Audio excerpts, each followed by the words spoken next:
माननीय मंत्री जी, आप अपने काम के लिए बहुत डेडिकेटेड हैं और आपने बहुत अच्छे हाईवेज़ पूरे देश में बनाए, लेकिन उन हाईवेज़ की वजह से गाड़ियां 110, 120, 150 तक भी कुछ लोग चलाते हैं। और अभी आपने जिक्र भी किया कि तकरीबन 2.25 लाख लोगों की मौत हर साल हो रही है और पिछले 10 साल में तकरीबन 15 लाख लोगों की मौत सिर्फ रोड एक्सीडेंट्स के कारण हो गई और डेली लगाएं तो 400 लोगों की मौत हो रही है।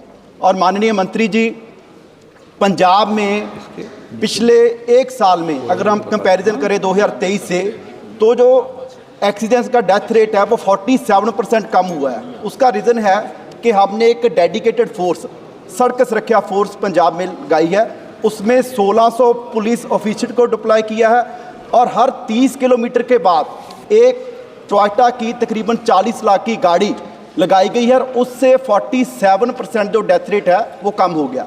सो मैं मंत्री जी से सवाल करना चाहता हूं, क्या केंद्र सरकार भी आने वाले समय में कोई ऐसी डेडिकेटेड फोर्स का गठन करेगी कि जिससे रोड एक्सीडेंट कम हो सके?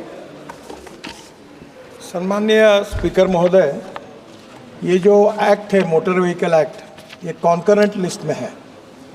जो कानून बनाने के अधिकार राज्य सरकार को है उसको स्टेट लिस्ट कहा जाता है, जो भारत सरकार बनाती है उसको सेंट्रल लिस्ट कहा जाता है, और जिसमें स्टेट और सेंट्रल दोनों करते हैं उनको कॉन्करेंट लिस्ट कहा जाता है। तो ये स्टेट गवर्नमेंट के अधिकार में है। मैं पंजाब सरकार को धन्यवाद दूंगा कि उन्होंने पॉजिटिवली प्रयास किया। आसाम सरकार ने भी एक्सीडेंट्स कम किए, पर मैं आपके सामने ये भी जानकारी देना चाहता हूँ कि देश में सबसे ज़्यादा एक्सीडेंट में मरने वालों की संख्या पे नंबर 1 पर है उत्तर प्रदेश, 23,652, टोटल एक्सीडेंट के 13.7%।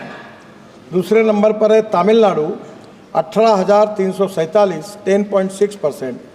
तीसरा है महाराष्ट्र, 15,366 यानी 9%, और मध्य प्रदेश 13,798 यानी 8%।